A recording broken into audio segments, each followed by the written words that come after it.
Nobody taught us how to handle money with faith. They told us not to mess it up. Welcome to Money Ministry, a place where we talk about money with clarity, not chaos, where faith meets wisdom, and where progress doesn't require pressure. I'm your host, Craig Mack. Here, we don't chase quick wins. We don't react to headlines. We don't shame ourselves for not knowing everything already. Instead, we slow down. We learn how money actually works. We talk honestly about fear, patience, discipline, and stewardship. And we build habits that last, not just strategies that sound good.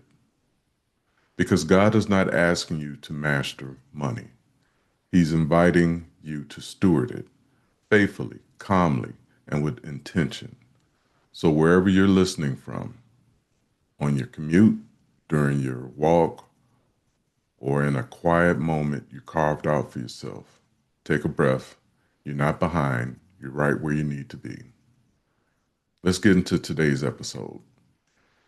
This podcast exists because too many people feel anxious, ashamed, or overwhelmed when it comes to money. Let me show you what I'm talking about.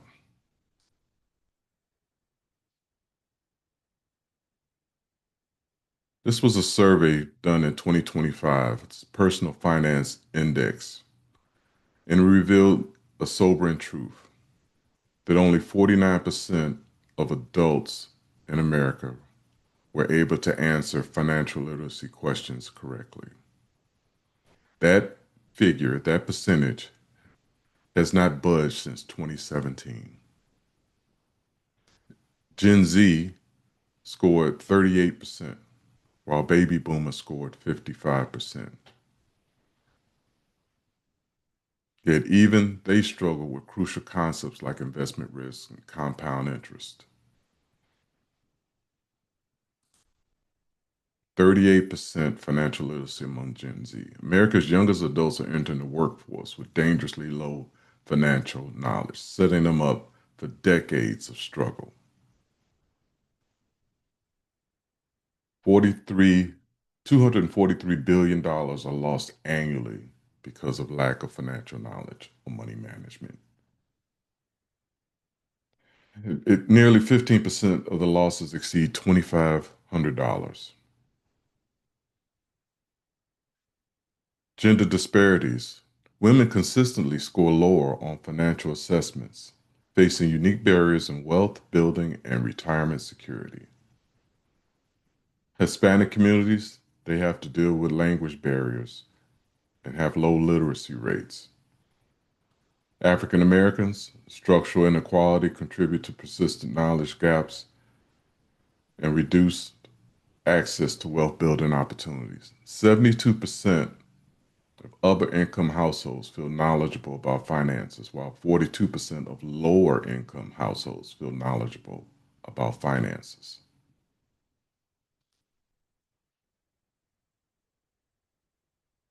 And that was me. I wasn't immune to this problem either. When I graduated from college in the 80s, I graduated from with a degree in economics. I got a job right at a bank right after I graduated, and yet I found myself struggling financially. I didn't struggle because I was irresponsible. I struggled because I was never taught.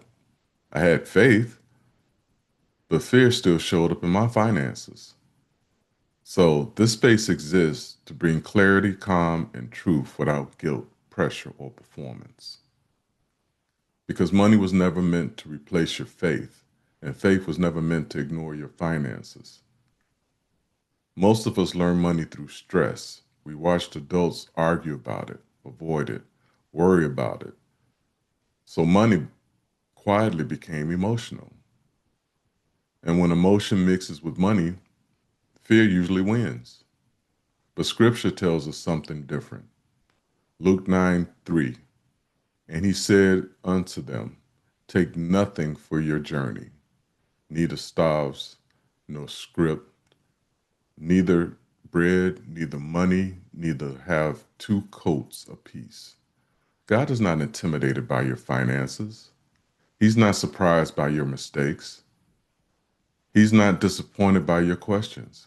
And he's not waiting for perfection before helping you grow.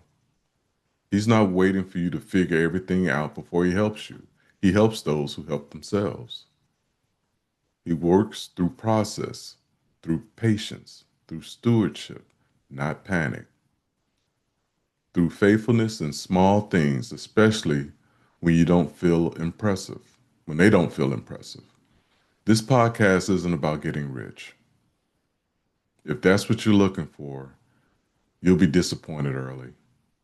And honestly, that's okay. This is about first getting steady, establishing a foundation, a system to manage money better. It's about learning how to manage money in a way that protects your peace and strengthens your faith. Getting clear, getting out of your own way long enough to let time, consistency, and faith do what panic never could. Build wealth slow and steady for you and your family to create generational wealth. I believe faith and money were never meant to be separated. Not because money is spiritual, but because you are. And the way you handle money is deeply connected to how you handle fear, trust, waiting, and hope. This podcast isn't here to shame you into discipline. It's here to walk you into understanding, to help you stop reacting and start responding, to replace urgency with direction, to remind you that slow progress is still progress. And kind, often, often the kind that lasts. I won't talk to you like you should have known this already because you shouldn't have. Most of us were given expectations, not explanations. And expectations without understanding only create anxiety. So we're doing this differently. We're slowing down. We're making money human again. We're learning how to build something quietly without comparison, pressure, or constant reassurance that it's working because it is working. Even when it feels boring, even when it feels slow, even when nothing dramatic seems to be happening. Especially then, if you get anything out of these episodes, I hope it's peace. Not because your numbers exploded, but because your direction became clear. When direction is clear, fear loses its grip. And when fear loosens, faith finally has room to breathe. You don't need to master money. You only need to understand it well enough to stop being afraid of it. From there, time does the rest. Thank you for trusting me with this part of your journey. Let's get good at money, not so it controls us, but so it can serve the life God is building through us. Now let's talk about something real. Most financial stress is not about numbers. It's about fear. Fear of not having enough. Fear of messing it up. Fear of the future. But faith and fear cannot lead at the same time. One always wins. Faith does not mean ignoring reality. It means refusing to panic inside of it. Fear says, what if something goes wrong? Faith says, God is still present if it does. Money fear often shows up as urgency, urgent decisions, emotional reactions, sleepless nights. But urgency is rarely wisdom.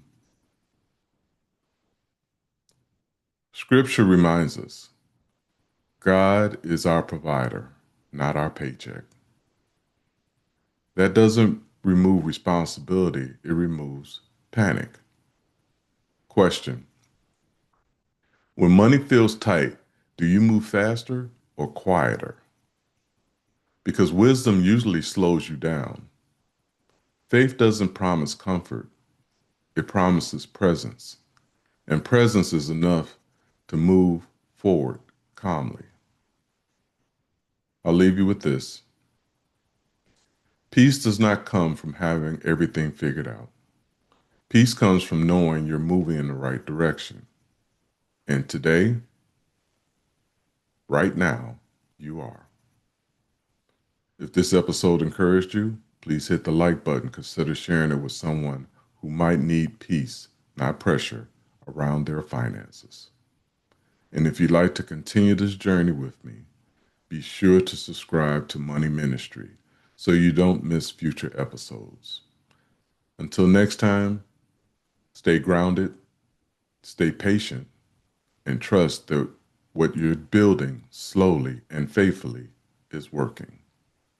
This is Money Ministry.